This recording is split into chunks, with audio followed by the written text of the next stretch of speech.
Gentlemen, our next speaker, Jason Casella. He has over 12 years of financial experience in both the public and private sectors. His wake up call was the '08 financial collapse. After doing further research, he signed up to take back his town, People Against the NDAA, supported by groups across the political spectrum, and is now one of the fastest growing liberty movements in the nation, with over 60 chapters in 30 states. Successfully passing the Restoring Constitutional Governance Resolution in the first city in Idaho, Emmett, followed by the first county in the country, Gem County, and the first city to pass the same resolution in one meeting, Middletown, Idaho. Focusing locally, Jason Casella's specialties include municipal and states' rights, creator endowed rights, civic action at the local level, general communication, networking, and constitutional principles. Ladies and gentlemen, Jason Casella. Thank you, Bobby. So I wanted to just walk through a little bit about how I went about becoming active locally. First, you have to obviously educate yourself, right? Once you learn about the issues, then you need to basically network, coordinate with any local groups that you have. In my situation, I chose to take action against the NDAA because I saw that there's a lot of other issues out there, but if you can be detained for standing up for any of them under the NDAA, I thought it was a pretty good place to start, right? So I ended up learning more about it, and I actually moved to Idaho a few months before I ended up trying to get active and meet people around. One day I just decided to call my city council and find out what the process is for getting on the agenda or speaking about a topic in general. I had actually never been to a city council meeting before. So once I learned a little bit about the process and got my cause on the agenda, I went and spoke alone, which I thought was a pretty good start. They kind of laughed at me because they were like, oh, who's this guy coming in here by himself, talking about something that, maybe they hadn't heard of before. And they didn't do anything about our resolution when I presented it the first time. So what I decided to do after, they chose not to act or do anything about it is I decided to pass out flyers and meet with local businesses and talk to some neighbors just to try to create a little awareness. So the next meeting I came back and brought 15 people with me. And they kind of, started to sit back a little bit and listen, but they still didn't do anything, right? So first meeting, 15 people. Second meeting, first meeting I brought just myself. Second meeting, I brought 15 people with me. I came back the third time, and I had 30 people with me. And they still didn't act. They didn't do anything, but I can definitely see a change in their demeanor. I came back again the fourth time after networking and passing out more flyers and all that kind of good stuff, and I had over 80 people with me. And the city council finally passed our resolution. What I found out through that process is that politicians speak one language, and that language is re-election. And if you can learn how to speak re-election, you could use this model that we use to pass our resolutions with Panda to fight any other issue out there as well. So the first city that we passed this in was Emmett, like Bobby had mentioned, and then we had the great win there right before Christmas, and people were really energized. They were like, what are we gonna do? What are we gonna try to fight next, right? We ended up going after the first county in the country, Gem County, with a similar fashion. It took us 3 meetings to do that. Kind of the same idea, brought a few people, ended up, bringing, double that and then triple that the following time, and then they passed it as well. What we did locally at our same city, Emmett, that the same tactic we used to pass our resolution with Panda, we actually used to also combat sustainable development, which is more commonly known as a UN Agenda 21, using the same tactics, the same fashion, even a lot of the same people that came out with us, which was great. We're also using the same tactic to combat the attack on private property rights that is happening here in Idaho, using the same tactics, same strategy. And then some of the buzz that we created with passing the resolution in Emmett and in Gem County, we were able to work behind the scenes with another city council member in Middleton, and we were able to pass that resolution with just me showing up. I didn't need to bring a lot of people with me for that one, which is kind of a little bit bittersweet, because I think that it's actually a little bit more beneficial to have a lot of people come out and see the struggle of having your city council deny honoring the oath that they took to the Constitution and to protect your rights, and needing to go back several times and bring a lot of people with you in order to get them to listen by speaking their language re-election. But it was a great win nonetheless to have a city council pass a resolution, hearing it the first time, and not have a whole bunch of money behind you, which now that I start going to city council meetings, I see a lot of that too. But to be able to get that done alone was pretty cool. But I do see a big benefit to working locally for these issues. What we have seen is there's been a much greater awakening, you could say, by passing this resolution, which, as many of you probably already know, trying to get a hold of your elected representatives that go to DC, or even the ones at your state capital, is pretty much next to impossible, right? So your city council members and county commissioners are a lot easier to reach, a lot easier to get in front of, and get something done, as long as you can, once again, speak their language and bring people with you.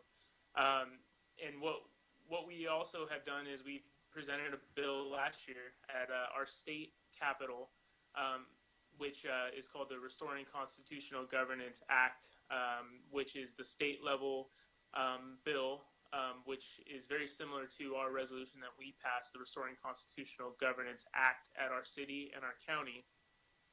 And basically what happened was, at the state level last year, it passed print hearing, and then it never got a public hearing like it was supposed to. So what we're doing is we're working locally, and we figure that if enough cities and enough counties pass our resolution, the state can only ignore it for so long, right? Or just make themselves look even worse than they already do. And in the meantime, we're working locally, getting citizens to band together locally to make sure that their rights are upheld, that the laws of war do not apply in their cities and their counties, and they're actually able to meet a lot more people who are willing to stand together to fight a lot of other issues that are around, that you probably are standing up for or trying to stand up for right now. But what we found is, once people are understanding that they could be detained without a charge or trial indefinitely, their eyes open to a lot of other issues. So we've seen this as a catalyst to be able to combat a lot of other issues. But at the local level, you can make a much bigger impact. So that's where I choose to focus my time. So, Bobby, are you there? I am. Okay, so Can you hear me? Yeah, I can hear you. Fantastic, great presentation. We can take questions now if you'd like. Sure. Let's start with this one. A little bit of lighthearted question for you. As kind of a lighthearted question, how many politicians have faced Jason's hammer? and been removed from office based on your action or action inspired by you in the state of Idaho? I thought you'd like that. Yeah, well, we've had a few. In Emmett, the city council member who voted against our resolution, there's been an effort to recall him. That effort actually didn't pan out yet, but he's definitely on the chopping block. We had two county commissioners from Gem County that voted. One voted outright against it, and then one voted, which he thought he was voting against it, but voted for it by mistake. Both of those people are not on our county commission anymore. One lost re-election, and one was so embarrassed that he chose not to run again. So those are a couple of examples. There's a couple more, but we'll leave it at that for right now. You don't want to glow too much. Is that what you're trying to say?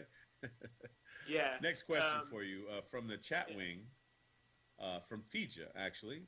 Can you explain the significance of resolutions as opposed to pursuing ordinances? Yeah, well, the resolution that we passed basically is something that points back to the Constitution. We're not trying to create a new law to combat a bad law, right? So what our resolution basically says is that the Constitution is supreme. It is the supreme law of the land. The laws of wars do not apply. So it's more of a directive that we're operating under the Constitution. And the Constitution is something that we should have been operating under this whole time. It's what basically backs up our rights, doesn't grant us our rights, but backs up the rights that we are here with inherently, that were given to us by our Creator. So that resolution is more of a directive. It's not a law to combat a bad law. It says that the Constitution is supreme. So if that makes sense, that's part of why we went that route.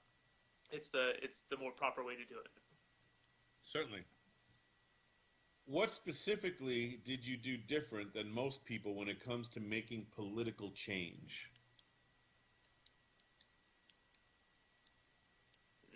Well, I think I learned the language. I think that's the biggest thing that I could want to relay here is that once you learn how to speak their language, which all politicians care about across the board, is being reelected, right?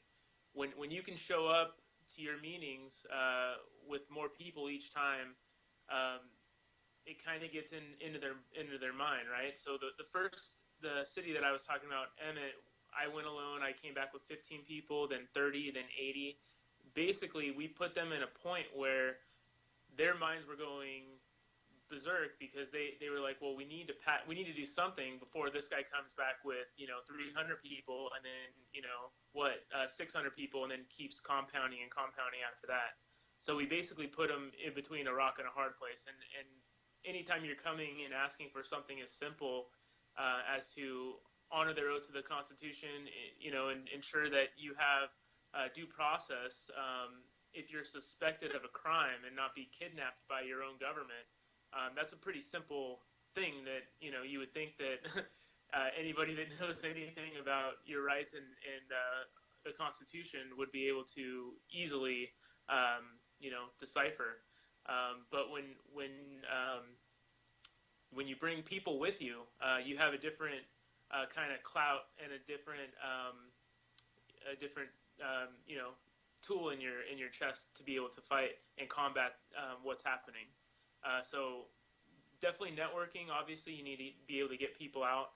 I passed out flyers personally, went door to door, made calls, things like that. But what I also did was I worked with the local structures.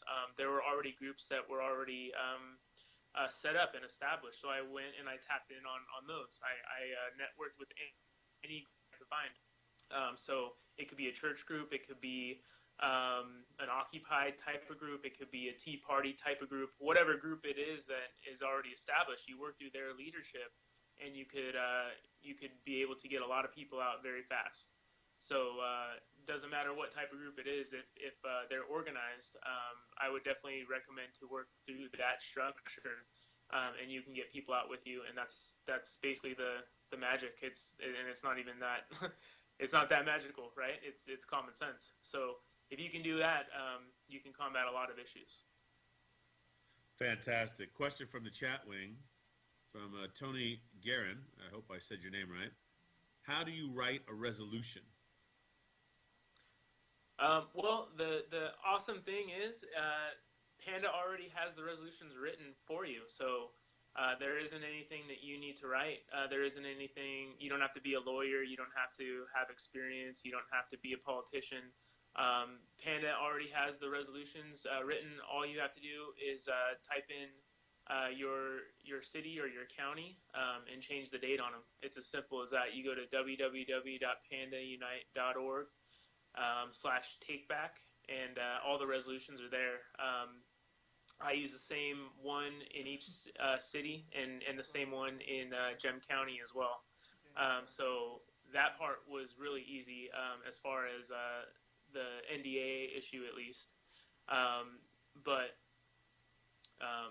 I would model, if you're looking for, to write a different resolution, maybe model it similar and change the verbiage. But Panda has really done all of the hard work for you. All it takes is you gathering some people and putting the time to go down and do it. So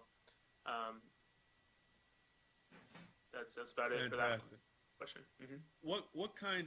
What kind of tricks or dirty moves did local and state government play on you, and how did you handle them?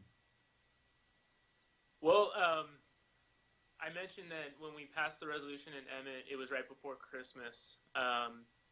They tried to basically kick the can down the road between our third and fourth meeting and try to postpone it till after the holiday, which we had a pretty big momentum going in from, bringing 15 people to 30 people and then 80 at the last one. I figured that by postponing it, they were kind of trying to diffuse us a little bit, right? Then what I did find out from a little bit of research is that for the next meeting that they were proposing, they would have had a whole new city council voted in. If all of them got beat out in the election, it ended up a few of them did. But what I did in order to keep our momentum going is I simply called the mayor and I said, hey, I noticed that this is that you are looking to postpone our meeting here until after the holidays, and I'm hearing a little bit of a buzz from local citizens that you may be wanting to postpone this in order to have this process start all over, since there will be a new city council. So I think you should address that and maybe put out a press release. That way nobody gets the wrong idea, is basically how I worded it. And he basically said, hey, I appreciate that, and I don't want anybody to get the wrong idea. So long story short, they ended up having the meeting sooner, and we got this done before Christmas. Again, fantastic, great work. Next question. You had huge turnout at meetings. What was the key to getting them there?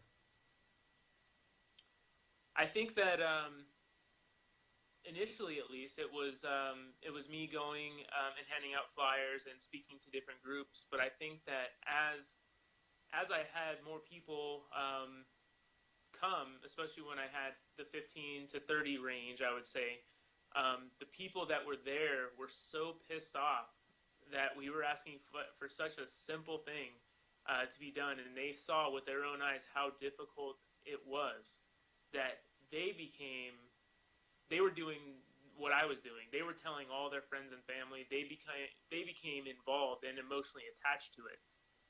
So that at the time where it was the last meeting when we had over 80 people, I didn't have to work as hard.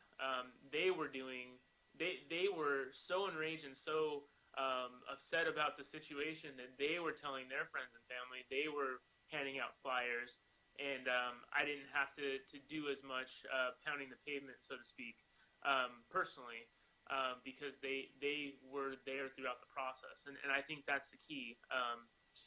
Not only is it showing that you have people in the seats with you and showing that you have the support, but as people do that and see it for themselves, they will become your best advocates as well.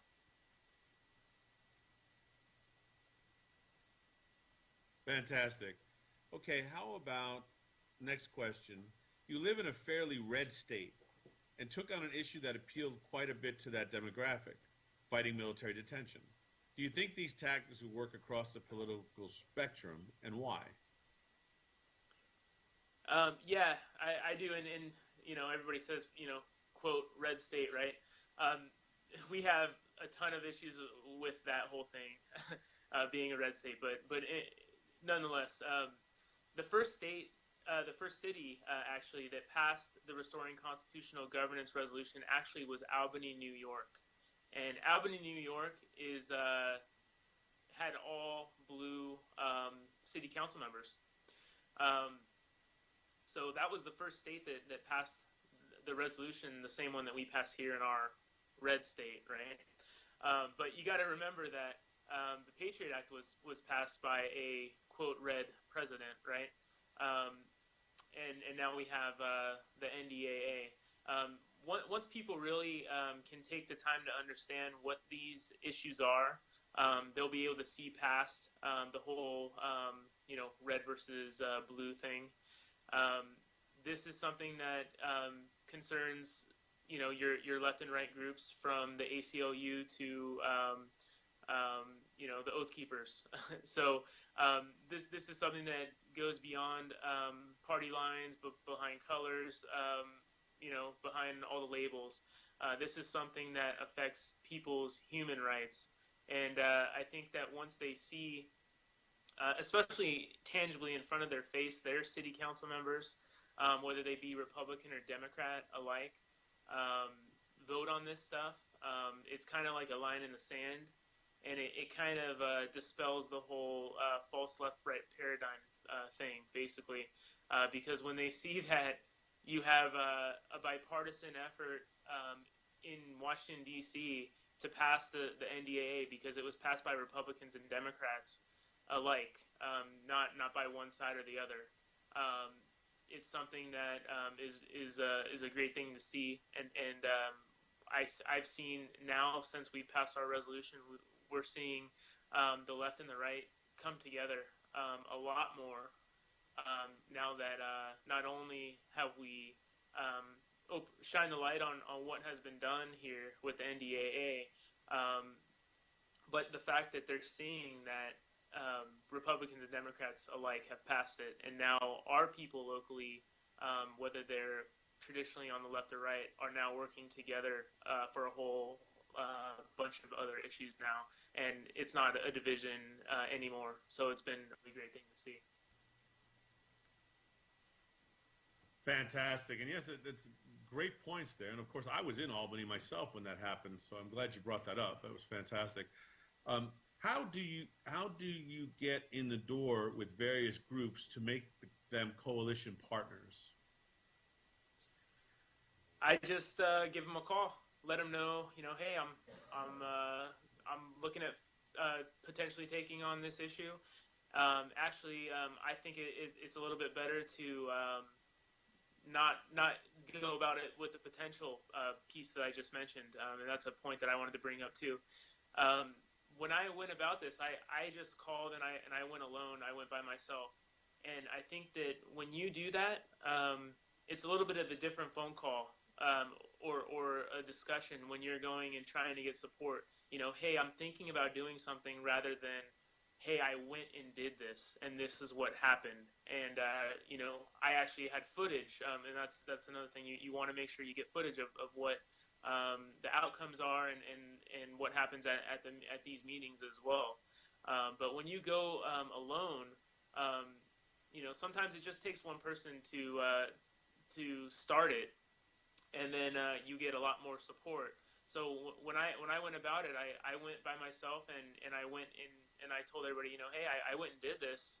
I need your guys' help now, and you'd be surprised how many people, will get behind that issue, especially once you explain it. And if you don't mind being, the first person to step out, you'll be surprised at how many people will get behind you once you do that. Fantastic, Jason. Thank you for a wonderful Q&A and a great presentation. And of course, appreciate you appearing on the ActCon conference and working with you as an advisor in the Solution Institute. Thanks for having me, Bobby.